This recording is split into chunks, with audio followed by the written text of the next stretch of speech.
Welcome to this explainer. Today, we are basically putting on our detective hats to bust some major myths and uncover the real, actual origins of Rome. We're going to separate the legendary epic stories from verified historical facts. It's a pretty wild ride, honestly, because when you start digging into the foundation of one of humanity's greatest empires, you quickly realize that the line between cold, hard history and a beautifully crafted fairy tale is incredibly thin. So grab your magnifying glasses and let's piece together the puzzle of early Rome. Now, if you ask pretty much anyone when Rome was founded, they're going to confidently tell you 753 BC, usually followed by that epic story of the twins Romulus and Remus being raised by a she-wolf, right? But here is the grand irony. The ancient Romans themselves couldn't even agree on when their own city was born. The whole idea that 753 BC was just this undisputed, universally known fact from the very beginning, absolutely false. Okay, to understand why this was such a mess, we gotta look at how Romans actually tracked time, because they obviously weren't using our BC system. During the Republic, they actually named the years after their two elected consuls, but you can't really use that for the era of kings, before consuls even existed. So early historians had to rely on Greek Olympiads, or they tried to use a system called ab orbe condita, which basically means from the foundation of the city. But to use that system, you have to solve a massive puzzle first. When exactly was year one? Well, ancient writers were just throwing out these wildly different guesses. I mean, we're talking estimates ranging all the way from 814 BC down to 719 BC. It was a total chronological mess. That is, until a Roman scholar named Varro stepped in and mathematically standardized the date to 753 BC. From the mid-1st century onward, that officially became the accepted year one. But keep in mind, this was basically just a really good educated guess made centuries later. It wasn't based on some hard primary source. Part 1. Digging up Roman legends. To find the real truth behind these dates, modern historians have to literally bypass the written texts and dig straight into the dirt of Italy. And thanks to decades of recent cutting-edge archaeology, which is brilliantly synthesized in works like T.J. Cornell's The Beginnings of Rome, we don't have to rely purely on legends anymore. The physical evidence is finally letting us trace Rome's real, tangible rise from this humble, clay Iron Age village into a massive Mediterranean powerhouse. But this brings up a super fascinating question. Can we actually find physical proof of Rome's grandest myths? Sometimes, the dirt yields what seems like an absolute miracle. Back in 2007, archaeologists who were restoring Emperor Augustus's palace on the Palatine Hill made this stunning announcement. 15 meters deep, they found a grotto completely encrusted with seashells, pumice stones, and this beautiful mosaic featuring a white eagle. They actually claimed they had found the Lupercal, literally, the sacred cave where the she-wolf suckled Romulus and Remus. But hold your horses, because the archaeological community immediately pushed back against this romantic idea. Leading experts argued, mostly on stylistic grounds, that this was absolutely not the Lupercal. Instead, it was likely just an underground dining room, a nympheum from Emperor Nero's time. It perfectly highlights the danger of trying to match physical ruins with ancient myths. I mean, we desperately want to find the magical cave of the wolf, but the stones usually reveal a much more mundane reality. Part 2. The lost historical records. So if the ruins are so hotly debated and ambiguous, you might be wondering, why can't we just read the earliest Roman records to find out what happened?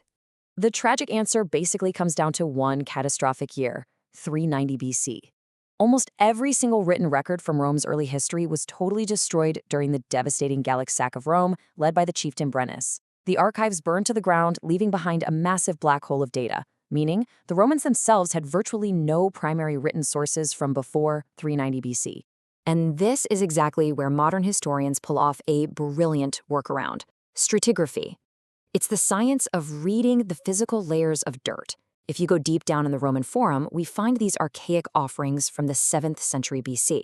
Layered right above that, built just after that 390 BC fire, is a raised altar. Finally, near the top, we find black paving laid down by Sulla around 80 BC. By literally reading the dirt, we can construct a timeline without a single piece of surviving paper.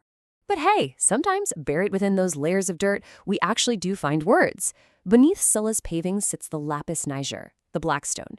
It marks this mysterious area of ill omen, and hidden right there is an unassuming slab of tufa stone from the 6th century BC. Ancient sources whispered that this was actually the grave of Romulus himself, or maybe his shepherd father, Faustulus, or even the hero Hostus Hostilius. It is literally one of the oldest surviving inscriptions in all of ancient Rome. Let's look at how this builds our understanding of early literacy. The lapis niger isn't written in normal classical Latin. It's actually inscribed in this dizzying, archaic style called booster-fedon. That literally translates to ox turning, meaning the text mimics the path of an ox plowing a field. It winds from the bottom to the top and then top to bottom. In a society where literacy was under 20%, just the visual presence of this winding, magical-looking text served a really powerful symbolic purpose. So, what does this plowing text actually say? Well, while it doesn't explicitly confirm Romulus, it does contain the ancient dative word for king, rese. Surrounding this kingly title are words like sacred and, wonderfully, what scholars interpret as a strict ritual warning against letting your yoked livestock defecate in the secret space. It's such a fascinating and surprisingly practical glimpse into the regal society of archaic Rome. Part 3. When myth becomes fact.